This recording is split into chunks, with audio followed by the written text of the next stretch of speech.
Welcome to the Her Handmade Hustle Unplugged podcast. I'm Joanne, a female entrepreneur, small business coach, and a creative business owner on a mission to help and inspire other women out there who want to make a decent living doing something they love. If you have your own small business, or maybe you've been thinking about starting one but not sure where to start, then this podcast is for you. I share everything I know about starting a creative business from my own experience of running my handmade stationery company, Vintage Twee. It's as honest and as down-to-earth as me, and it's an eclectic mix of sound business advice, northern humour, and real life, because it's not easy, is it? This podcast celebrates the selflessness, the strength and resilience of women, because we possess a superpower so great that we can handle whatever life throws at us, and come out the other side. We are survivors, we are warriors, and we are as determined as hell to succeed.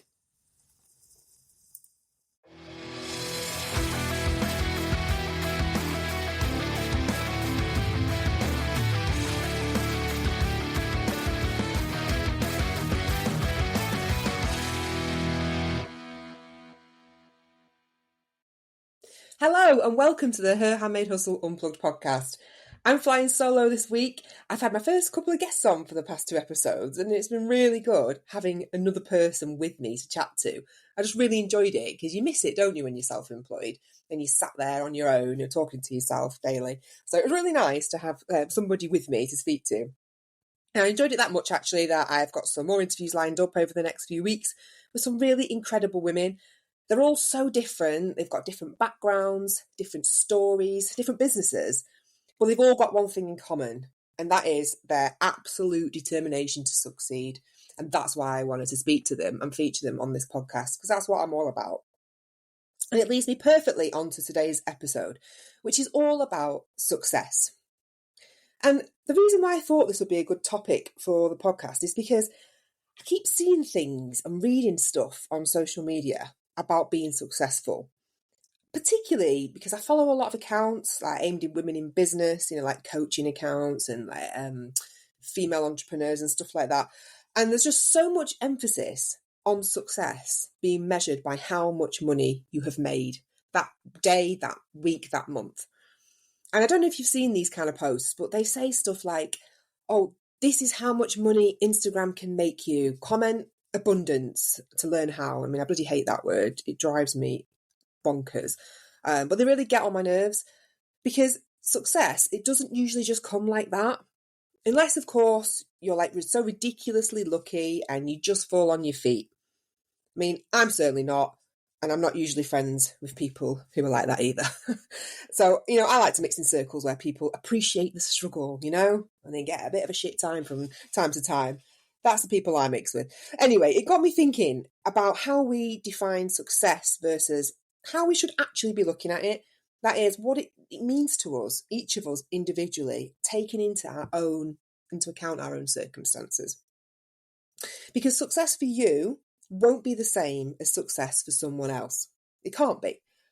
And I want to talk about how we can make sure that we still feel successful as a woman in business and in everyday life by looking at the wider picture and not just limiting success to financial gain. Because like I said, it doesn't happen overnight, right? You're not going to wake up one day and find that your last social media post about your new Christmas stocking range or whatever has gone viral because, I don't know, Stacey Solomon stumbled across it. She bought one for all her kids, all of her 5 pickles or whatever she calls them. And now a whole 6 million of her followers want one, right? I mean, it could happen. You never say never. But we can't sit around and wait for stuff like that to happen. And the truth is, right, if it did, most of us would probably just panic and then just fold under the pressure anyway, right? But success is a series of steps, and it's sometimes tiny ones that often get overlooked because they don't appear to hold any monetary value or status to us.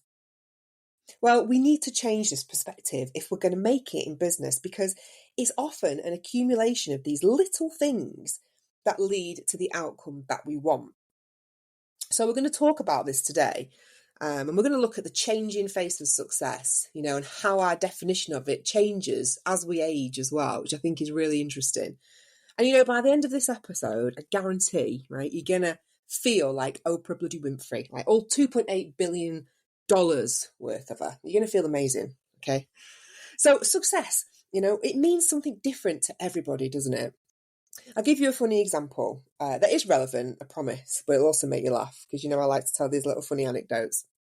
So last week I was back at the hospital after my recent surgery, my mastectomy, and I was attending just like a standard physio appointment, and I got there early, like I always do, get parked up, make sure you get a space so you're not running around stressed out. So I thought, I'll go and grab myself a Costa just to kill a bit of time. I mean, I'd rather it not be in hospital, in a hospital coffee shop, but to be honest, that place feels like weirdly comforting to me now since I've spent so much bloody time there, honestly. When I get within a 5 metre radius of the building, my Wi-Fi automatically connects now. It's like, welcome back, Joanne. It's like, yeah, thanks. Anyway, so I'm there in Costa, right? Just got my latte. And as I'm walking out, I see my surgeon, Ben, walking towards me, right? Bearing in mind that this poor 30-something-year-old man, no less than a few months ago, had removed my nipples, which are pickling in a jar somewhere, now in some laboratory. He'd vacuumed out my breasts and then stuffed them like a Christmas turkey with my belly fat, right? Plus, God knows what else he witnessed, judging by the amount of tubes that I had in me in every orifice when I woke up, right? So, obviously, a bit of an embarrassing situation. Well, I saw him coming towards me. I thought, I can't hide.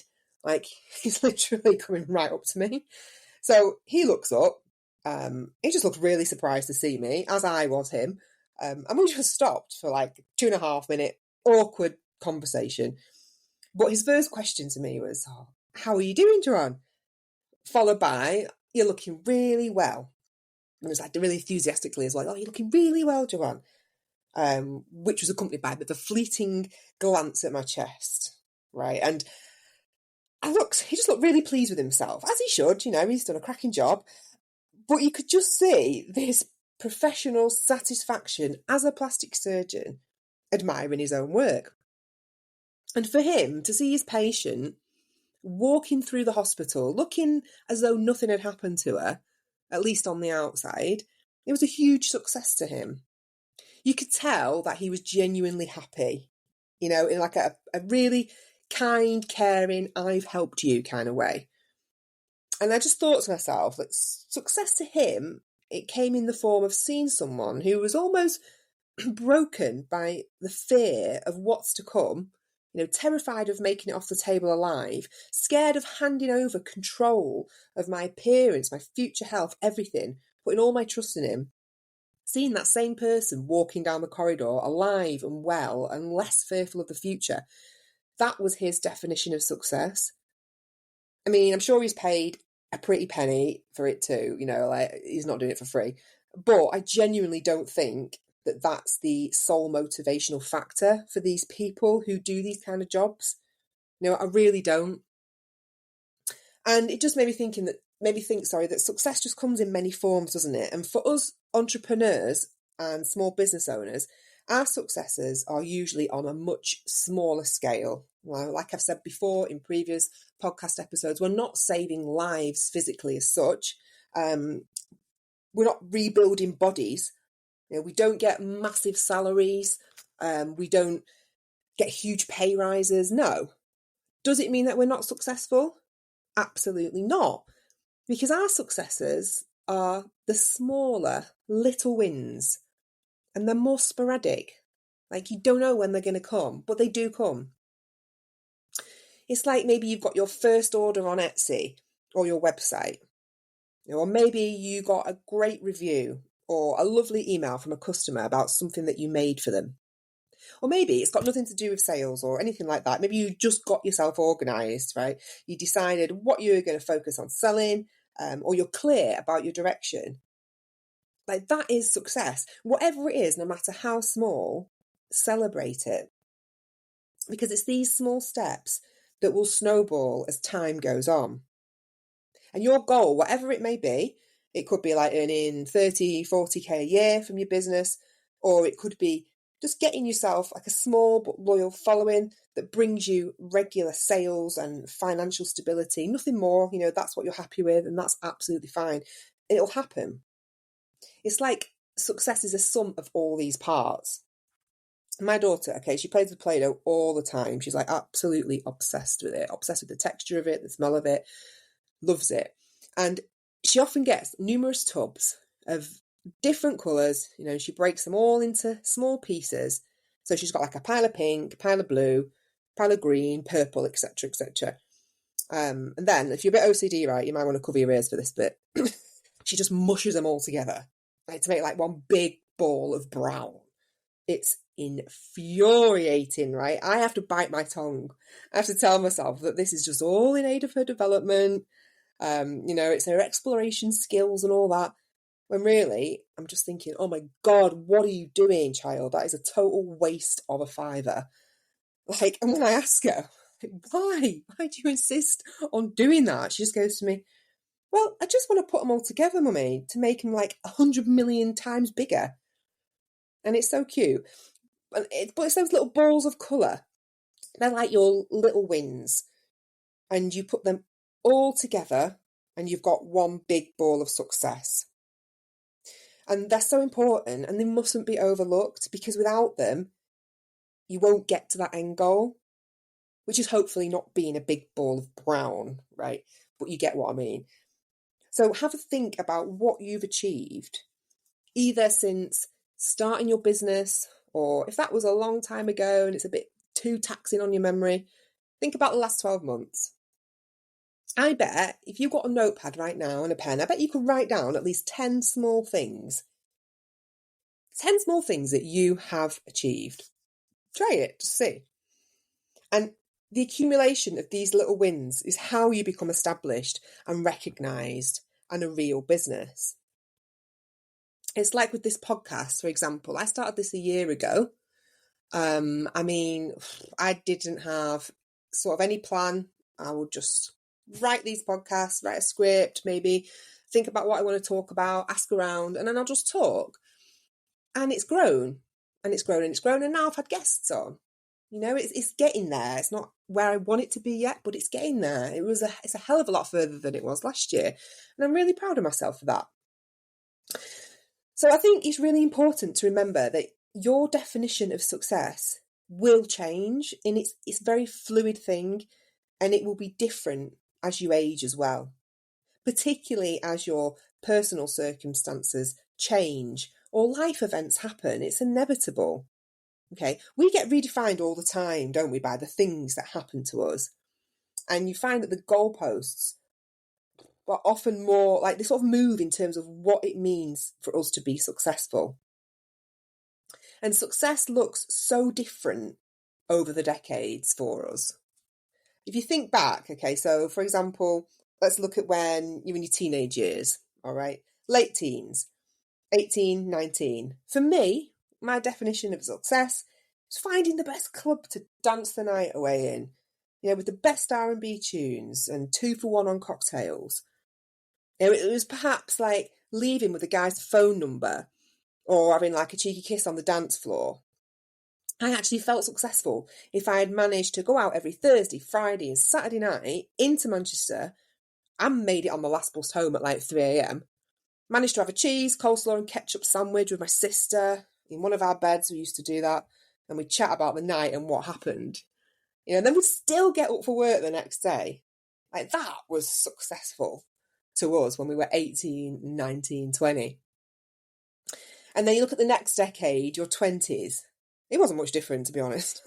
Not in the early part of the 20s anyway. But my mid-20s, my definition of success had definitely shifted. I was more career focused. You know, I'd graduated from uni. I was looking at getting a good job and then working my way up in that job. And now I used to feel successful if I got praise from my bosses, right? And I had some awful bosses. I swear it's what put me off working for people and wanting to do things on my own. I just had some really bad experiences. One company that I worked for, they had like 2 50-something-year-old men in charge, constantly on a power trip, and they bullied a lot of the young women who worked there, including me. You know, we were all in our early 20s, vulnerable, didn't like speaking up, and they just bullied us. They got us to do all these jobs they didn't want to do, and we didn't feel like we could speak up to them. There was one time And one of them, he had a drinking problem. And he came back from his lunch break and he was quite obviously pissed. And he literally had me like pinned against the wall, having a go at me because I hadn't responded to an email that he'd sent about 2 hours before. And I could smell this whiskey on his breath. It was just awful. And I remember running to the toilet, just crying. I was crying after that. And one of my male colleagues at the time, he was so angry. And he went to speak to this person in question. And I don't know what happened. But yeah, it was awful. And, 21-year-old Joanne just accepted that. I didn't have the confidence to challenge a 55-year-old man on his lack of professional conduct, no. But 41-year-old Joanne, oh, that would have been a different story. Like, she would have kicked him in the balls and got him fired. Like, seriously, it's amazing what we put up with when we're younger, isn't it? But success in my 30s again changed, totally redefined. And, 30s for me, I don't know what it's been like for you or if you're still there. There was a lot of failures. Right? I failed at a lot of things in my 30s. I always thought, it's 29, turn 30, it's going to be a good decade. It was absolutely awful in some ways. Okay, other ways it was wonderful.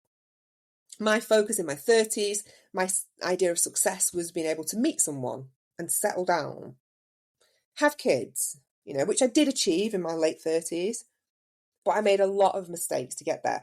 And I think that it was like these things that changed the goalpost of success for me.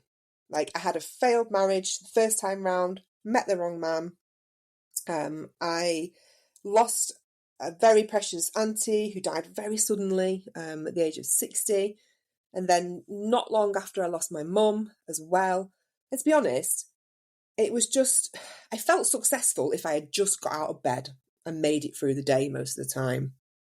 Like, that was my definition of success. I've done it. I've made it through another day. Then as things settled again and I became a new mum, the goalposts shifted again. And I felt successful if I made it through the endless days and nights with a newborn, having no mum to help me. If I managed to wash my hair or get my daughter to nap for like 3 hours straight.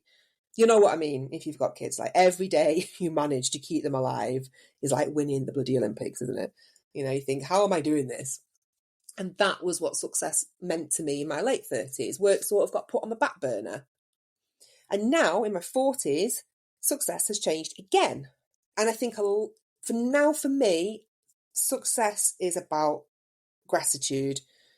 And I feel successful to have overcome some like major hurdles and survive the shittest of shitstorms.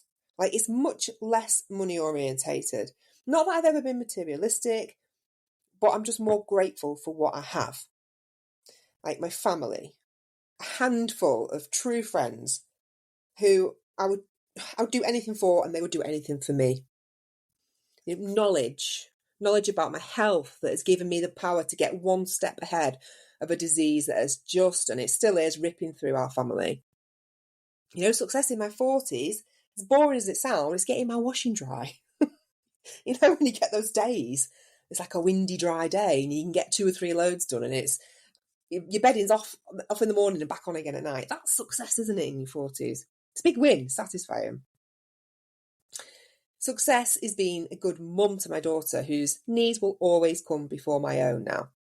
She said to me the other day, I was putting her to bed, and it wasn't long after her birthday, which was at the end of August, and she said to me, "Mummy, you are the bestest mummy ever. I am never swapping you.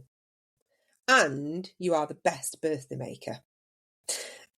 I am pretty good at birthdays, I'm not going to lie. It's one of my strengths. I love a theme. But in that moment, I just thought to myself, do you know what? That is success. 24 hours earlier, she was running away from me down our local high street screaming, "You're the worst parent ever!" Just because I'd refused to buy her a whole new outfit in Next just for the walk home from school. Like, fickle sods, aren't they? But you get what I mean. In that moment, it felt amazing. And it didn't matter that my other business, Vintage Tree, had been closed for 6 months and we'd had no money coming in. It didn't matter that her handmade hustle was taking its time to take off. And, it's been difficult, as it is when you start a new business. All that just got pushed to the side for that mere moment. And I thought, yeah, I've achieved something amazing there and I was proud of myself. So professionally, maybe you're like me, okay, and you're embarking on a new business journey. So it's all very new to you and you're feeling a little bit wobbly about what success should look like. Well, don't worry, because it will come in so many different ways, and it's acknowledging all of those little wins that we mentioned earlier. Success when you're self-employed is about celebrating the fact that you've got more freedom and control over your working life. Even if you aren't making much money at the moment. I've always said, right, as long as you can survive financially whilst you build your business up and accumulate these little wins, then you are succeeding, right? If you can pay your bills and get food on the table, do everything you have to do, anything else is a bonus. You are successful because you have the flexibility to drop everything, to go and tend to a family emergency, or go and do school pickup, or take 2 hours, whatever, out your day to have a swim, do some baking, gardening, whatever makes you happy. I got my eyebrows done this morning. I got them microbladed, like powder brows they call them, and they look absolutely fantastic. And I felt guilty. I sat there for like an hour and a half and I thought, oh my God, it's a Monday morning. What am I doing? I shouldn't be sat here having some me time. But actually, I felt great afterwards. And I thought, well, when else would I do it? It was really important. And I felt like I was winning. I was winning at life, okay? And sometimes I think the flexibility that comes from working for yourself, it totally overrides the financially tough periods. And they're not all the time. You will get peaks and troughs. You always will when you're self-employed, and they will get, the tough times will get less and less as your business grows. When you're older, again, like I anticipate in my 50s and 60s, it will be quite similar in terms of my definition of success. It'll all be about being grateful, my family, being comfortable enough, hopefully, to enjoy some little luxuries, a few more holidays, things that make me happy. And if I even make it to my 70s and 80s, who knows? I think my definition of success will just be bloody waking up every day. I'll be grateful of that. So if you're anything like me, you might be thinking, okay, yeah, I can celebrate these little wins and I can be optimistic that they will eventually grow into something bigger. Whatever it is you want. For example, it could be to be earning a wage that you can live off, or maybe you're happy just selling a few items a month, making a couple of £100 and you're comfortable with that. That's enough for you. That's absolutely fine. But what you do in the interim while you're waiting, what do you do while you're waiting for it to happen?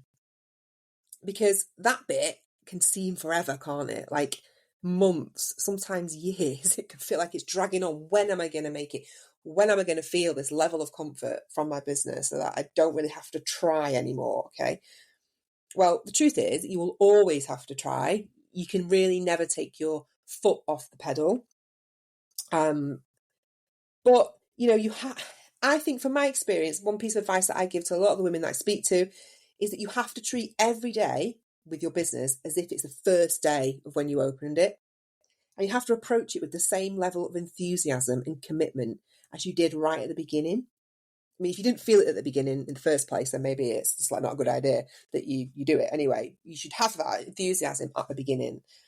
And it's going to dwindle, of course it is. But what you need to do every day is to seek opportunities to get yourself out there, right? You've got to be proactive.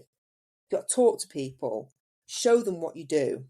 Google yourself. Like, are you visible? I'm always Googling myself because I think if I can't find me and what I offer, like, what are the chances that somebody else can? No one else is going to find me either. So if you can't find yourself easily by typing in what you do, your niche, your products, etc., what can you do to change that? Sometimes I get a nice surprise and I found out that like a blog or something, someone has featured my work and I've got like some free promotion, which is great. But other times, not quite so much of a nice surprise.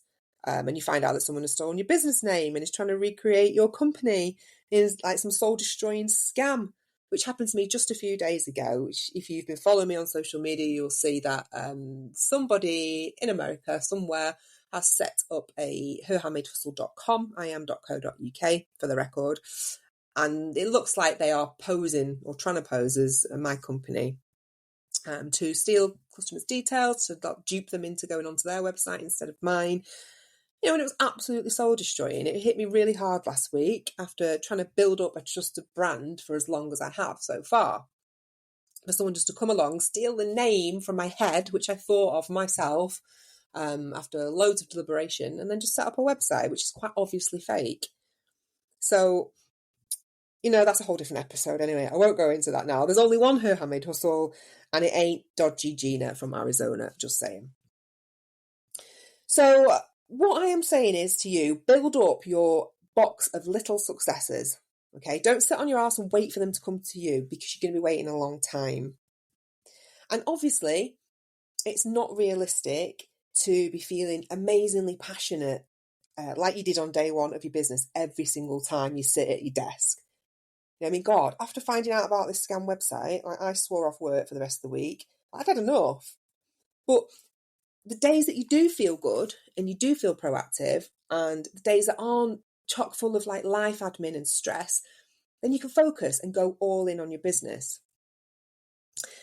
If you can try and do one new thing on those days to progress your business, then that is a result. That is success. Okay. And try and make it not just about social media. It's not just putting a post out there about your products or having a presence on social media that day. Okay. I know it does feel like you've achieved something when you've done that, doesn't it? Because it's hard work. But try and take it outside of social media. So think about, maybe you could reach out to somebody like a magazine or a blog in your industry or your niche and ask them to feature your work. It doesn't cost anything, and they actually feature you for free if they like your story. So have a look at the kind of magazines that you would like to be in, or the blogs that you'd like to be featured on, and go big. Go for the big magazines, go for Red Magazine, go for Women and Home, go for Style at Home. I've been in that one a couple of times. Cheshire Life I've been in, Derbyshire Life I'm going to be in. These are the people that are looking for stories. And if you don't want to go that big, go to your local newspaper. They bloody love a local story, So don't rule things like that out. Reach out to them, find the editor, send them an email, ask them to feature your work. You could set up a review page for your business on like an independent platform such as Trustpilot. It's free.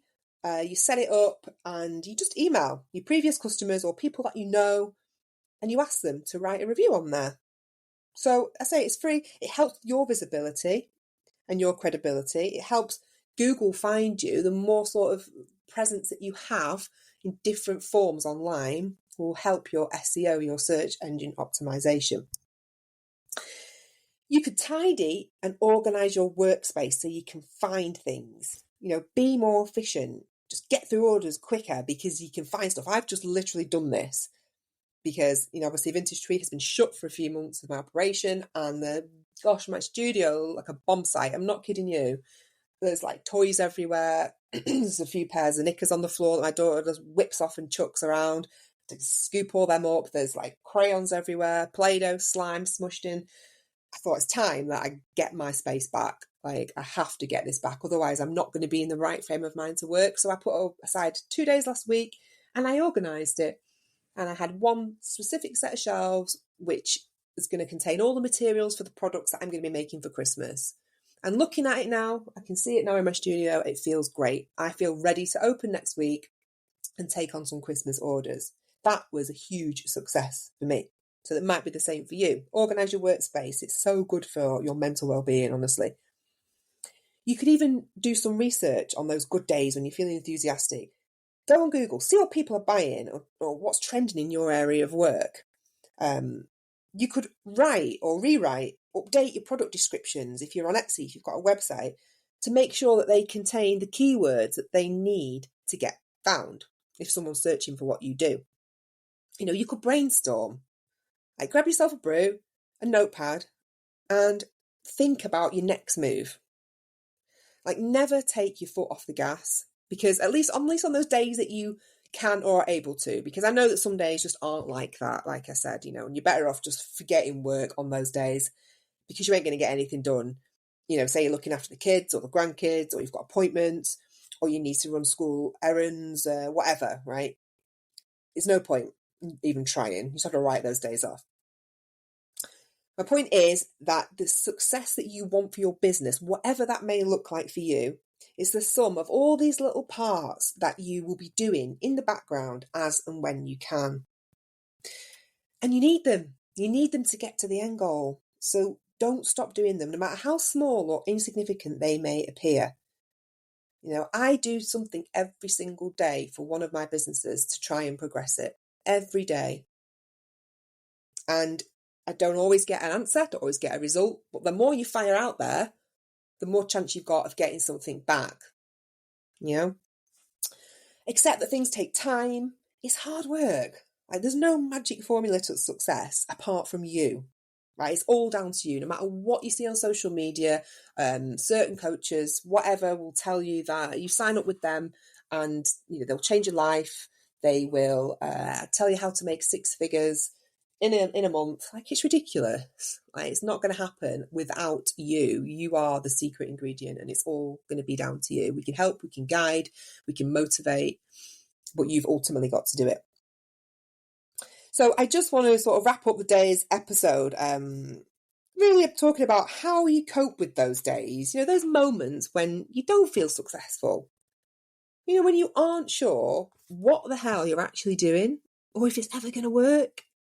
And sometimes you can be sat there, I don't know about you, and you just don't know what your next move is or whatever. Me and my friend have a name for it. We call it option paralysis, right? Where you're sat there and say the kids have gone to school or, the husband's out, whatever. And you're like, what can I do? What should I do for my business? She works for herself as well. She's got a baking business. Sometimes we just feel so stuck, don't we? Because we're not sure what direction to take. And this particular day when we came up with the phrase option paralysis, we were messaging each other and we just said, what should we do? What should we be working on? And do you know what we did?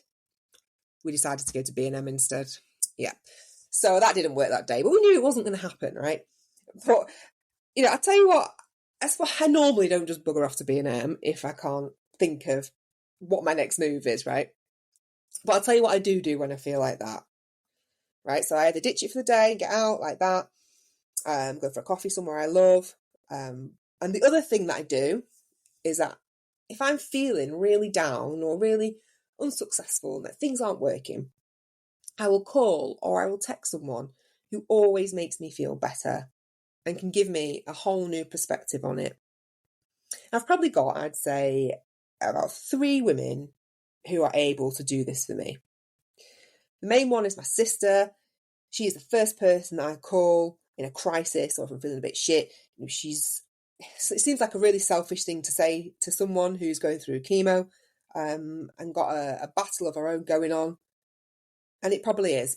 But regardless, she always says to me to ring her and to call her, to text her. And she's always there for me. She never makes me feel like my problems are any less important than her. And the second person that I call on is my best friend who, as shit luck would have it, is also currently going through chemo. I know, right? Unbelievable. 2 of the most important women in my life dealing with this awful disease. But again, she's grateful of the distraction and it always sets me back on the right path after I've spoken to her.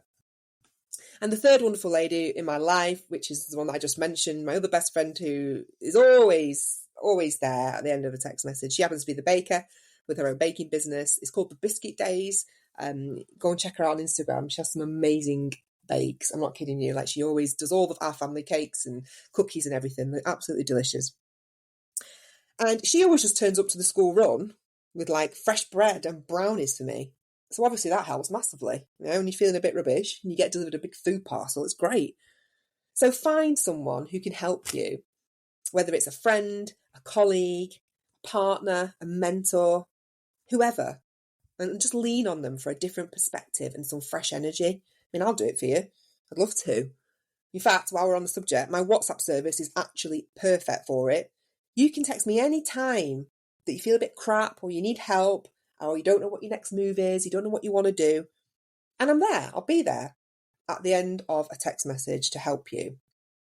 You can find out more about that on my website, herhandmadehustle.co.uk, .uk, not com. Please don't go on that one. And I'll put the link to that in my show notes as well for anybody that's interested. It's just £19 a month. It's nothing. And I'm there for you whenever you want me. Okay, so all the details will be in the show notes. But yeah, I mean, that brings today's episode to a conclusion. I feel like I've said everything that I wanted to say about success and the definition of it and how it changes over time. And I just hope you've enjoyed listening to it and it's made you realise that every little thing that you do for your business, no matter how small it is, no matter how tiny you may think it seems, it will contribute to the end goal. And it's like we said on last week's episode with the lovely Isada from the small company called Pashmizi. She sells Italian-made scarves, absolutely beautiful. You have to remember where you started from, because you're a hell of a lot further down the road than you were then, right? Remember what's important to you at this point in your life. Is it being a good mum, a good grandparent? Is it having a hot coffee? Is it getting your washing dry? Being healthy? Or is it just getting through that next difficult day, week, month, whatever it is? These are your successes, all right? So acknowledge them and celebrate them and don't ever forget them. So what's coming up next week? Right, I have another guest joining me who I know you're going to love and admire and get a lot of inspiration from, right? For a start, she's a mum of 4 boys. 4 kids. Jesus, right? She's obviously a survivor, right? And I bet a bathroom absolutely stinks. Like, I don't know how you live with 4 boys and a husband or a partner. I only have one, and yeah, it's not easy. So yeah, she is absolutely lovely. Her name is Chantal. She's the founder of an amazing social enterprise called the Clothes Horse that basically provides clothes to families with little or no income. She's also currently training as a child therapist, and she's got her own business called Grounded Parenting, where she helps mums connect more deeply with their children. And she does this by helping the mums prioritise their own self-care. And that's something I think we could all do with, couldn't we? We never take any time for ourselves. She's also living my dream life down in Cornwall. She's like 5 minutes from the beach. Amazing. And she's got that earthly, relaxed vibe going on. She's absolutely lovely. You're going to love her, honestly. I can't wait to talk to her on the podcast. She'll have loads of pearls of wisdom for us, I'm sure. So it's loads to look forward to. But until then, please do head to my website if you're interested in working with me or you'd like me to help you with your creative business. There's loads of help on there for everyone, all different levels, so you don't feel alone. You know, I'm here if you need me. If you can rate and review this episode, just give it a star. Whatever you can do really helps me. Or subscribe to the podcast. It's totally free. Thanks so much for listening and enjoy the rest of your day, night, whatever time you're listening to this. And I will see you next time.